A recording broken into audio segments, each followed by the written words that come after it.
Queria primeiro falar sobre a ausência dos pastores, então explicar para vocês. O pastor Diego e a pastora Caliana estão em Londres nesse momento, participando de um evento da Catedral Internacional, que é um evento obrigatório para os pastores da Catedral Internacional. Então eles estão recebendo, eles doam tanto a todo momento, e agora é o momento deles também de receber, junto com os outros pastores, e poder trazer também todos esses aprendizados para cá, para a nossa Catedral Leamington Spa.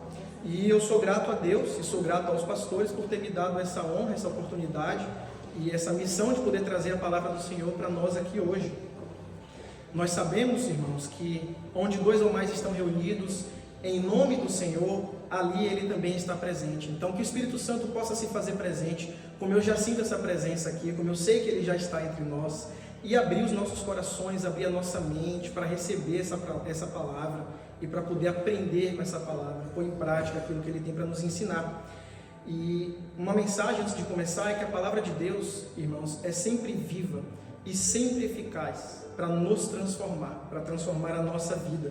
E a gente precisa encontrar na palavra de Deus tanto um refúgio, quanto um lugar também de combate, um lugar em que a gente possa se olhar no espelho e enfrentar a realidade em que a gente se encontra. Então não só o nosso refúgio, mas também o nosso confronto com aquilo que nós somos e aquilo que nós devemos ser. Amém? A nossa palavra de hoje, o tema da palavra é o amor como um mandamento. E nós vamos ler a carta de Romanos no capítulo 13, versículos de 8 a 10. Essa é a base da nossa passagem de hoje. E aqui a gente vai poder aprender um pouco sobre o mandamento do amor. A carta diz assim: não devam nada a ninguém, a não ser o amor de uns pelos outros, pois aquele que ama o seu próximo cumpriu a lei.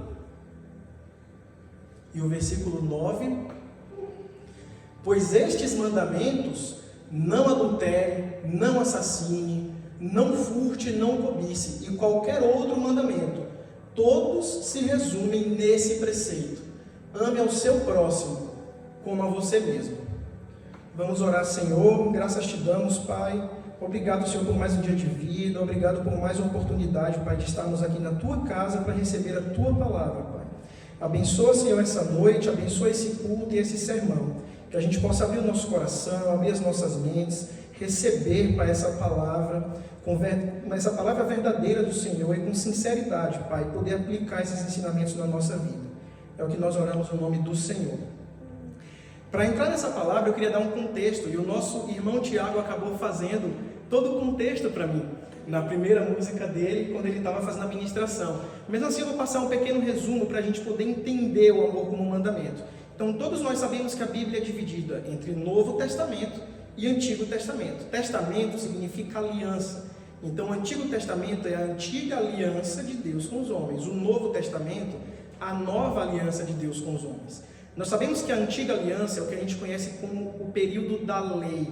Isso porque Moisés, quando estava no topo do Monte Sinai, ele recebeu aquelas pedras com os mandamentos. Claro que não foram apenas 10, ele recebeu muitas outras instruções para o povo de Israel, mas ele recebeu aquelas pedras com os 10 mandamentos que iriam pautar a vida do cristão. Aqueles 10 mandamentos que nós vamos recobrar mais tarde eram necessários que nós cumpríssemos, o homem pudesse cumprir, para estar puro o suficiente para gozar da presença de Deus. Era aquilo que Deus precisava de nós.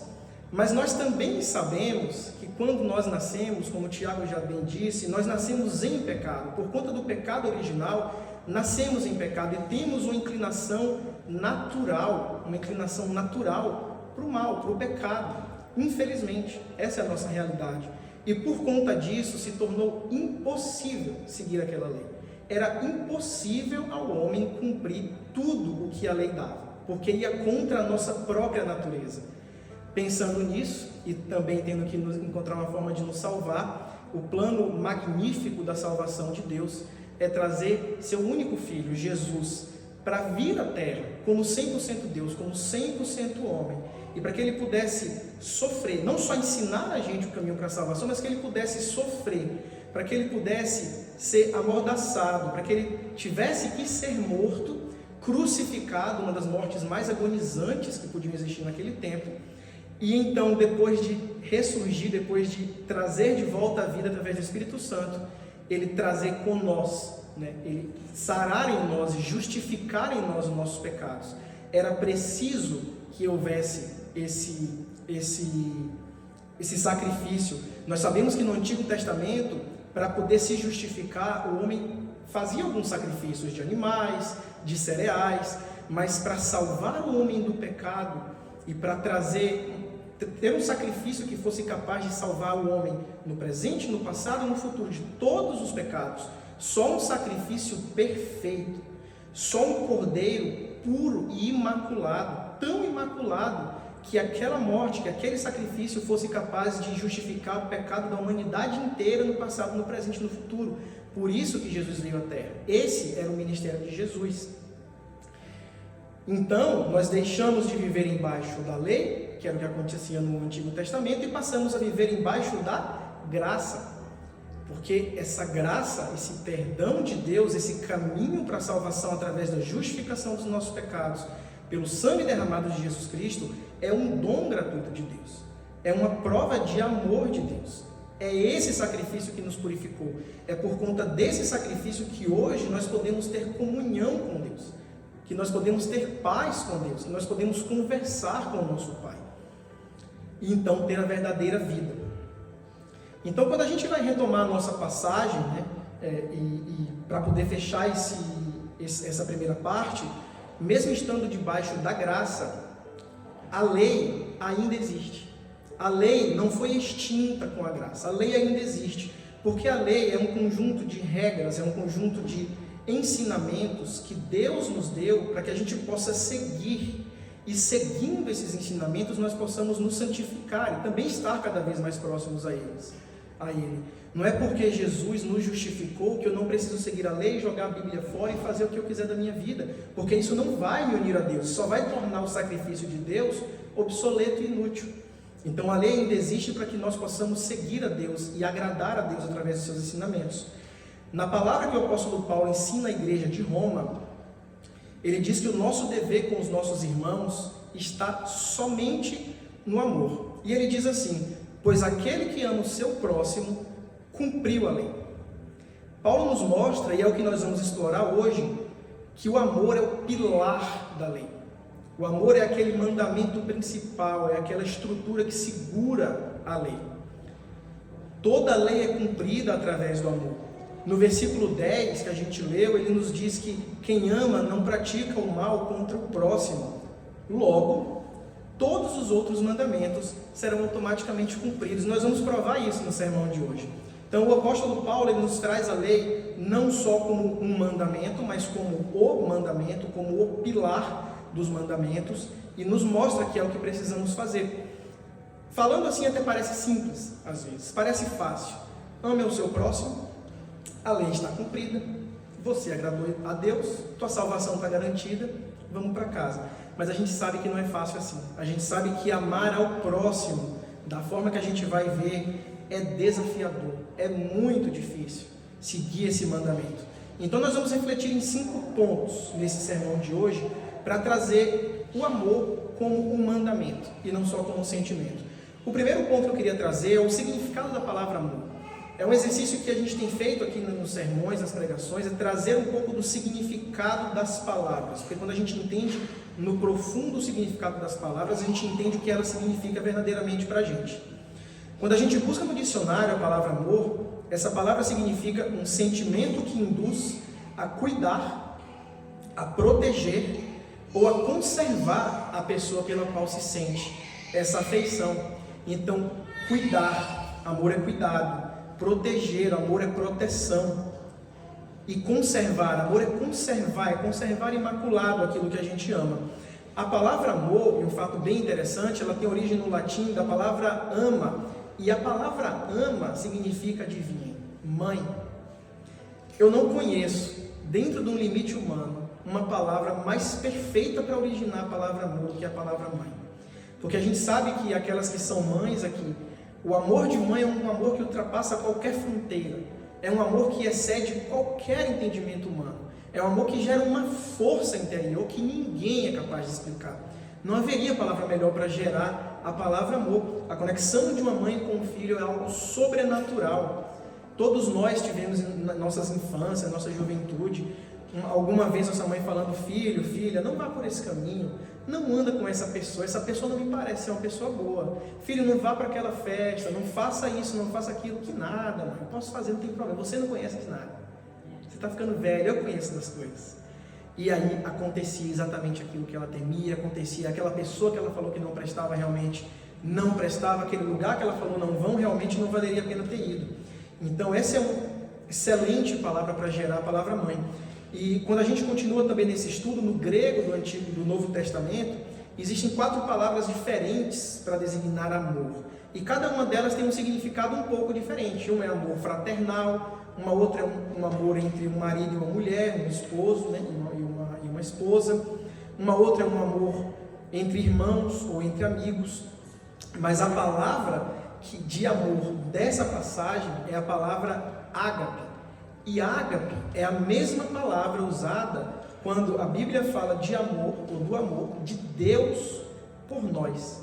Então veja só, a palavra em que foi usada, onde Paulo nos exorta e nos ensina: ame ao seu próximo, é a mesma palavra usada para descrever o amor que Deus, o nosso Pai, tem por nós.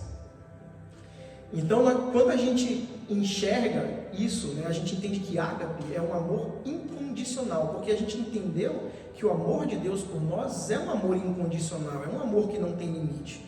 Então, quando a gente entende que o amor não é um sentimento, gostar é um sentimento, raiva é um sentimento, ansiedade, preocupação é um sentimento, mas o amor, ele não é um sentimento, o amor é um mandamento. O amor é um mandamento de Deus. Quando a gente entende o amor como uma ordenança, então a gente pode enxergar esse mandamento na nossa vida e nos abrir para poder praticar o amor que Deus quer que a gente pratique com o nosso próximo. O ponto 2 que a gente vai abordar é o desafio de amar como Deus nos ama. Então eu comentei que nós temos que amar com o mesmo amor que Deus nos ama, mas o como é difícil a gente amar com a mesma intensidade que Deus ama a gente. Como eu posso fazer isso? O ser humano é muito complexo. É um poço de sentimentos, de intenções, muitas vezes de preconceitos, de pensamentos. E quer a gente queira ou não, quer a gente goste ou não, pessoas vão nos ferir. Pessoas em algum momento podem nos fazer mal. Elas podem nos causar um ataque. Pessoas podem trair a nós. Pessoas podem puxar o nosso tapete, podem falar ou fazer coisas que mexem com a gente, que nos prejudicam. As pessoas traem, podem ser injustas, né? Mas a gente também tem que entender que as pessoas são imperfeitas. Nós também somos pessoas e nós também somos imperfeitos. Então todas as pessoas, como a gente aprendeu, têm uma inclinação natural para o pecado e são imperfeitas. É por isso que o relacionamento entre as pessoas é tão complexo, é tão complicado, porque é um monte de gente imperfeita tentando lidar uns com os outros e às vezes querendo ou não querendo, causando um mal para o nosso irmão. Romanos 7,19 diz: pois eu não faço o bem que eu desejo, mas eu continuo praticando o mal que eu não desejo. Isso nos mostra que muitas vezes, irmãos, mesmo sabendo o bem que a gente tem que praticar e tem que fazer, a gente não faz. E mesmo sabendo que alguma ação, atitude é algo mal, que Deus condena e que não devemos fazer, esse sim nós fazemos. Paulo já falava isso há mais de 2000 anos atrás, isso não é de hoje. Isso tudo porque o pecado veio para o viés de Adão e Eva, pelo pecado original, e nós temos essa tendência. A primeira carta de Pedro, no capítulo 4, nos diz: sobretudo, amem sinceramente uns aos outros, porque o amor perdoa uma multidão de pecados. Deus sabe que a gente vai pecar. Deus sabe que o único homem que pisou nessa terra e não pecou foi Jesus, porque era 100% homem, mas era 100% Deus. Mas Ele sabe que nós vamos pecar, e essa palavra nos ensina, porque o amor perdoa uma multidão de pecados. Nós precisamos ter amor, porque se a gente não pode deixar de pecar, mesmo que a gente tente, a gente vai em algum momento escorregar, a gente pode não parar de amar. A gente pode escolher seguir esse amor de Cristo e dar esse amor de Cristo aos nossos irmãos. Só amando, irmãos, é que nós podemos perdoar aqueles que pecam contra nós, porque é só porque Deus nos ama, um amor ágape, é que Ele tem a capacidade de perdoar as nossas faltas, as nossas falhas, os nossos pecados contra Ele. Porque sabemos o que devemos fazer e não fazemos.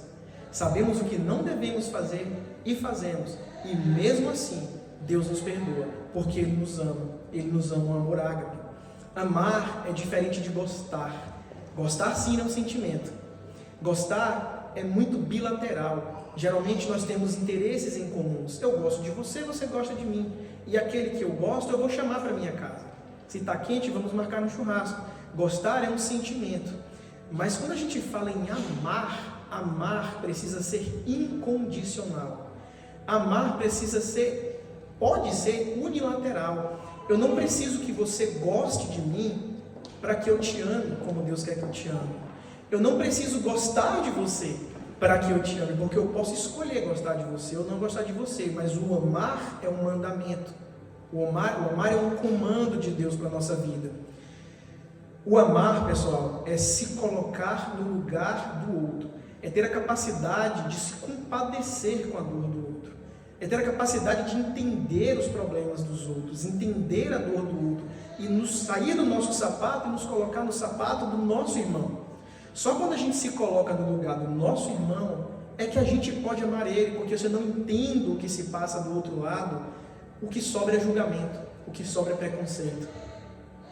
E quando a gente fala em amar e se colocar no lugar do outro, sem ser egoísta, sem ser egocêntrico, sem querer ser o centro de tudo, vem uma passagem que mostra isso com perfeição, que é uma passagem que eu já trouxe até um tempo atrás, numa passagem de oferta, que é o bom samaritano, a parábola do bom samaritano.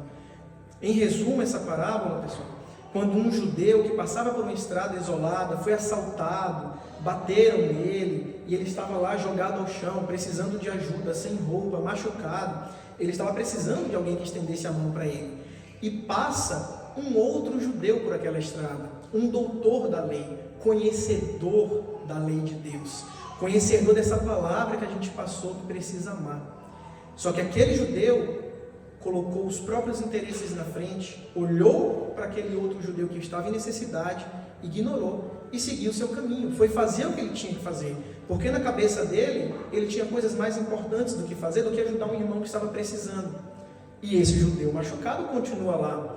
Eis que passa um samaritano.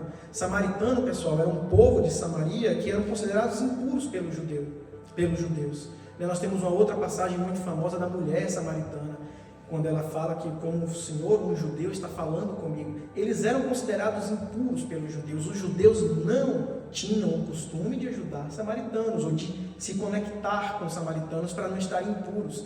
Mas aquele samaritano que passou por aquela estrada, ele sim desceu do seu cavalo, ele sim pegou aquele homem que estava em necessidade, sem querer saber quem ele era, mas sabendo que ele tinha uma necessidade, ele colocou sobre o seu cavalo, levou uma hospedaria, cobriu todos os custos, deu roupa, deu alimento, deu cuidado, ele deu amor para aquele judeu que estava em necessidade.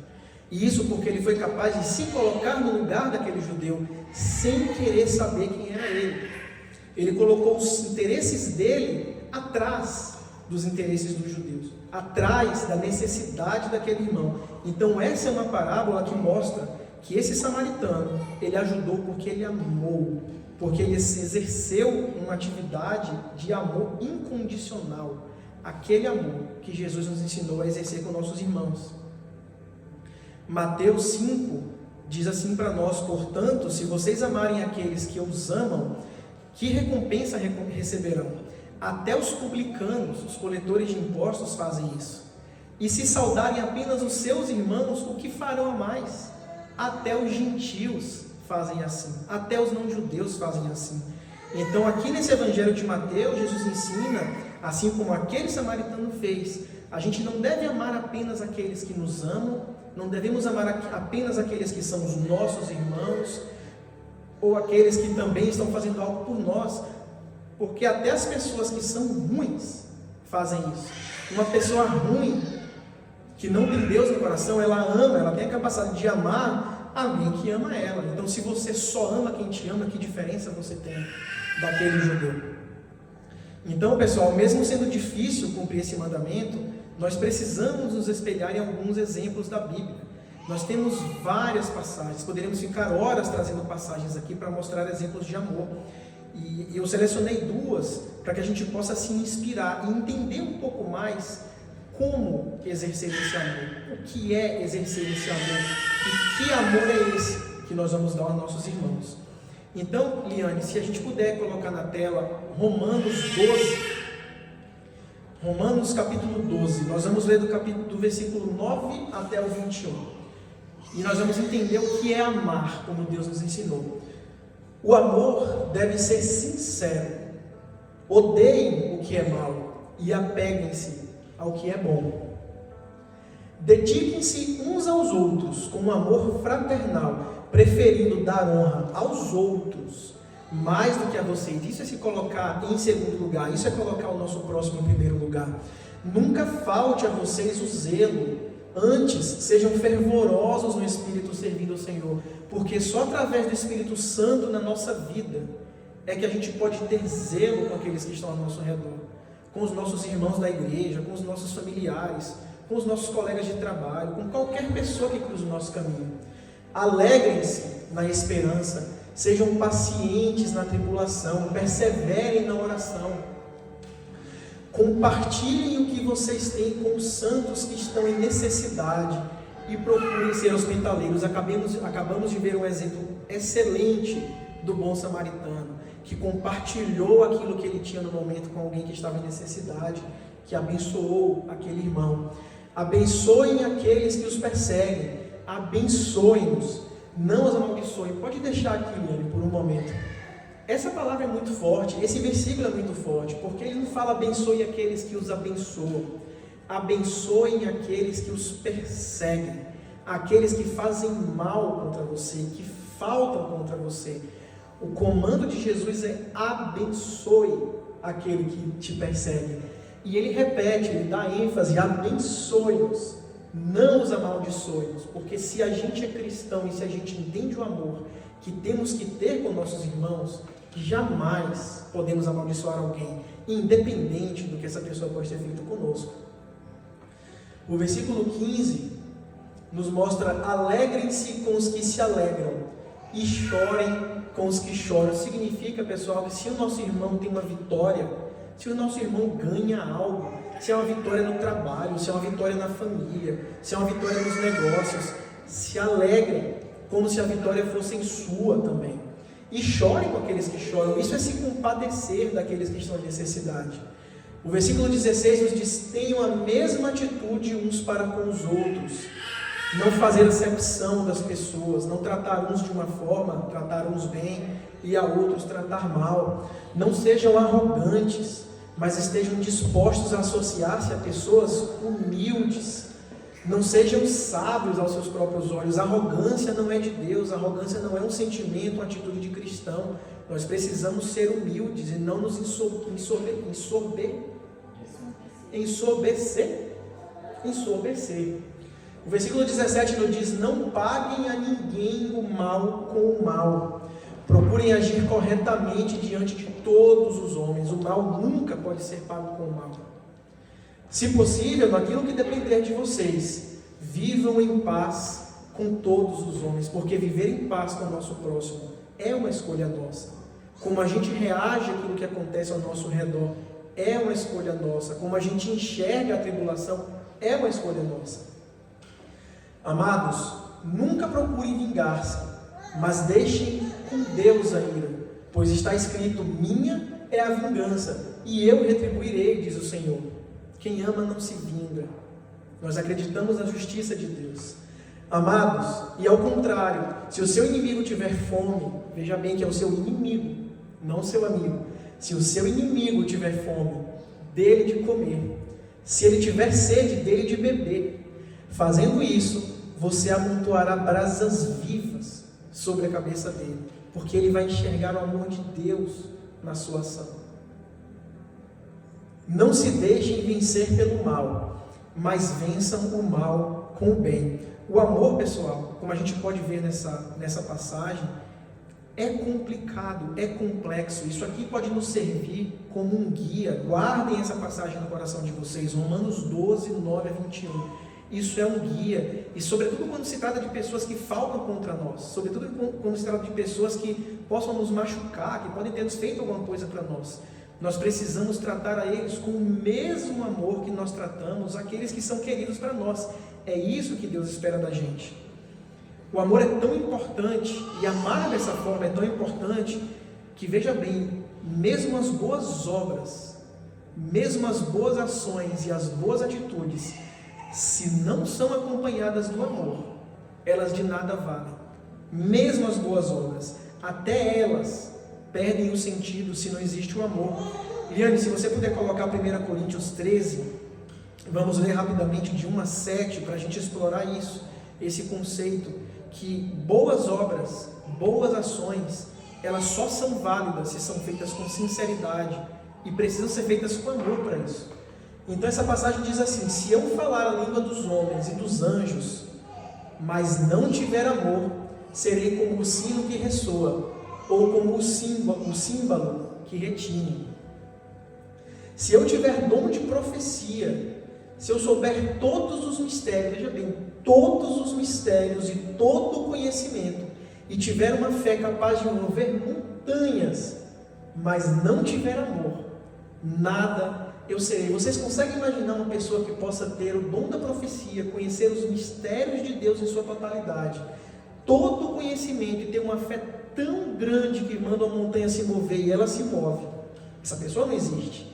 Mas ainda que existisse, se não tiver amor, nada ela seria. O próximo versículo nos fala: se eu der aos pobres tudo o que eu possuo, tudo, e entregar o meu corpo para que eu tenha de me gloriar, ou seja, em outras passagens fala entregar o meu corpo para ser queimado, mas não tiver amor, nada disso me valerá, nem que você dê tudo ao pobre. Se a sua intenção por trás não for intenção de amor, de nada vale essa ação, é uma ação vazia. O amor é paciente, aquele personifica o amor, ele vai dar atributos ao amor. O amor é paciente, o amor é bondoso. O amor não inveja, não se vangloria, não se orgulha, não maltrata, não procura os próprios interesses, não se ira, não guarda rancor. O amor não se alegra com a injustiça, mas se alegra com a verdade. Tudo sofre, tudo crê, tudo espera e tudo suporta. Olha o peso desses atributos do amor. Tudo suporta, tudo crê. O ponto 4, amados, que eu vou passar para vocês, é Jesus como nosso exemplo. A gente aprendeu que é preciso amar, a gente entendeu que é preciso amar um amor ágape com o qual Deus ama a nós. Nós entendemos o significado disso, e nós entendemos o porquê que é tão difícil. Mas se a gente tivesse que escolher um modelo, um exemplo para seguir, quem é o exemplo perfeito para seguir um amor incondicional? É Ele. A Bíblia em Atos 10, 38 diz: Deus ungiu Jesus de Nazaré com o Espírito Santo e com poder. E nós sabemos que Jesus passou por esse mundo fazendo bem e curando a todos. O ministério de Jesus foi curto, foi somente 3 anos aproximadamente, mas Ele passou por esse mundo fazendo bem, curando, libertando.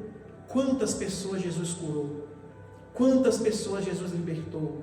Cegos de nascença, pessoas doentes. Jesus ressuscitou pessoas dos mortos, surdos, aleijados. Tudo isso por amor. Em Lucas 5, 31, 32, Jesus disse assim: não são os que têm saúde que precisam de médico, mas sim os doentes. Eu não vim chamar os justos, mas os pecadores ao arrependimento. Jesus, com seu ministério, é o exemplo perfeito, porque Ele amou esse mundo, porque Ele amou cada um que passou pela frente dele. E no auge do seu sofrimento, quando Jesus estava naquela cruz, numa morte agonizante, sofrida, na frente daqueles que o julgaram injustamente e o crucificaram, Jesus amou tanto o mundo, mas tanto, que mesmo naquele momento Ele olhou para o céu e disse: Pai, perdoa-os, porque eles não sabem o que fazem. Mesmo naquele momento, Você consegue se imaginar sendo morto injustamente, naquele momento de agonia, rogar aos céus: Pai, perdoa-lhes, porque eles não sabem o que estão fazendo? Isso é uma prova de amor. Isso é uma prova incondicional de amor. Tantas vezes a gente pensa, pessoas fizeram mal para nós. Fulano, Beltrano me tratou mal, me traiu, fez alguma coisa que eu não gostei, e fez algo tão de mal, tão de ruim, que a gente se sente incapaz de proferir perdão para aquela pessoa. Mas quando a gente vê Jesus com toda aquela humildade, Ele dá o nosso exemplo, que mesmo naquele momento, Ele foi capaz de amar a tal ponto de perdoar aqueles que o mataram. A primeira carta de João 4, 19 e 20 nos diz: nós amamos porque Ele nos amou primeiro. Pedi para colocar aqui: nós amamos porque Ele nos amou primeiro. Se alguém afirmar, e veja bem que forte isso, se alguém afirmar: eu amo a Deus, mas odiar o seu irmão, é mentiroso, pois quem não ama o seu irmão, a quem vê, não pode amar a Deus a quem não vê. Veja como isso soa e sente como um tabefe na nossa cara, porque basicamente Ele está falando aqui para nós: se eu sou incapaz de amar o meu irmão, eu seria um mentiroso em falar que eu amo a Deus. Porque se eu amo a Deus, uma das provas disso é a minha capacidade de amar ao meu próximo. Isso é um tapa na nossa cara. É para a gente refletir quando a gente pensa: eu odeio fulano, eu odeio Beltrano, eu queria que Beltrano sofresse o que eu estou sofrendo, ou desejar um mal para uma pessoa, ou uma injustiça para alguém, mesmo que a pessoa tenha feito mal para nós. Olha o que ele fala: se eu sou incapaz de amar o meu irmão que eu vejo, eu sou um mentiroso se eu disser que amo o meu Deus que eu sequer vejo. Nós temos vários testemunhos que nós podemos dar com relação ao amor incondicional. Eu posso trazer brevemente um testemunho pessoal. Acho que todos sabem, quem não sabe, eu tenho um irmão gêmeo que mora no Brasil, e a minha mãe se separou do meu pai quando eu tinha 10 anos. Então, desde que eu tenho 10 anos, a gente cresceu sem uma figura paterna, eu e meu irmão. E naquele momento a minha mãe já tinha a própria mãe dela, minha querida avó, que já faleceu, que estava idosa e já estava precisando de cuidados, tinha problema de coração. Desde os 10 anos de idade até o momento que eu fui embora de casa para viver a minha vida e para morar com a minha esposa, a minha mãe se dedicou 100%. Eu cresci vendo a minha mãe se dedicar 100% a mim, a meu irmão e a própria mãe dela. Ela amava os seus filhos e ela amava a sua própria mãe, ela honrava a sua mãe. Por várias e várias vezes a minha mãe colocou os interesses dela em último lugar, as necessidades dela em último lugar, para que ela pudesse dedicar a vida dela à criação dos filhos e ao cuidado com a própria mãe. Talvez naquela época, com 10, 12, 15 anos, eu não entendesse, mas hoje, se a gente faz um estudo dessa palavra, eu consigo enxergar, e olha que sentido faz o amor de mãe, olha que sentido faz a origem da palavra. Eu consigo enxergar o amor incondicional que a minha mãe tinha por nós, porque independente do que acontecia, ela estava lá, nos colocando em primeiro lugar, e sendo a melhor mãe do mundo, a melhor mãe que ela poderia ser, e sendo a melhor filha do mundo, a melhor filha que ela poderia ser. Então esse para mim é um testemunho hoje, um exemplo. Eu sigo esse exemplo que a minha mãe me deu através da vida dela. E amados, vamos analisar agora o ponto 5, que é entrar na palavra, no tema que eu falei, que é o amor como o principal mandamento. O que eu quero trazer aqui é simples. Se a gente analisa os 10 mandamentos, vamos revisitar eles aqui rapidinho.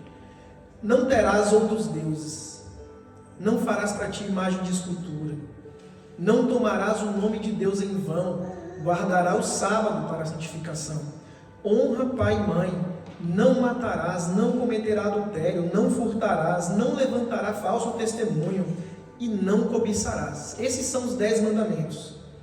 O amor tanto é o alicerce da lei e o único necessário para cumprir a lei, que se eu amo primeiramente a Deus, os 4 primeiros mandamentos estão cumpridos. Se eu amo o meu Deus como eu preciso amar, eu não vou ter outros deuses. eu não farei para mim outras imagens, eu não tomarei o nome do meu Deus em vão, e eu guardarei o dia sagrado. E os outros 6 mandamentos? Se eu amo ao meu próximo, eu cumpri todos os outros 6 mandamentos, porque se eu amo o meu próximo, eu vou honrar meu pai, eu vou honrar minha mãe. Se eu amo o meu próximo, eu não posso matar, eu não vou cometer adultério, eu não vou furtar, eu não vou levantar falso testemunho contra meu próximo, eu não vou cobiçar aquilo que não é meu. É por isso, amados, que o amor é o alicerce da lei. É por isso que o amor é a pedra que segura e fundamenta toda a lei. E com isso a gente prova que se eu amo, se eu asseguro o amor, então a lei eu asseguro que eu vou cumprir. Porque do amor depende toda a lei. Jesus é a fonte dessa ordenança. Apesar de que a gente viu isso aqui na passagem de Romanos, que foi escrita pelo apóstolo Paulo, Paulo não idealizou o amor como principal mandamento, ele aprendeu isso. Nós podemos ler na passagem de Mateus 22, alguém pergunta para Jesus: mestre, qual é o maior mandamento da lei, o maior? E Jesus responde: ame ao Senhor, o seu Deus, com todo o seu coração, com toda a sua alma e com todo o seu entendimento. E o segundo é semelhante a ele: ame ao seu próximo como a você mesmo. E ele finaliza: desses 2 mandamentos dependem toda a lei e os profetas. Então Jesus é quem nos traz ensinamento e nos confirma que o amor é o que embasa a lei, o amor é o que faz com que a gente cumpra a lei. Cumprir o amor é cumprir a lei. Nós seremos, povo, servos fiéis quando nós entendermos que o amor não é apenas um sentimento. Quando a gente não limitar o amor a alguém que a gente gosta, ao nosso cônjuge, à nossa mãe, ao nosso filho, ao nosso amigo, como a gente enxergar o amor como um mandamento, não só um mandamento, como o principal mandamento, como o apóstolo Paulo, como Jesus nos ensinou. E então nós podemos praticar esse amor, usando Jesus como nosso exemplo, porque Jesus é o exemplo perfeito, é o melhor exemplo daquele amor ágape, daquele amor incondicional. E dessa forma nós vamos ter a certeza, meus queridos, que nós vamos estar cumprindo a lei. Nós vamos ter a certeza que estaremos agradando a Deus. E que todos aqueles mandamentos que Deus nos deu para cumprir, nós estaremos cumprindo. Eu gostaria de chamar o grupo de louvor para a gente poder puxar a nossa conclusão.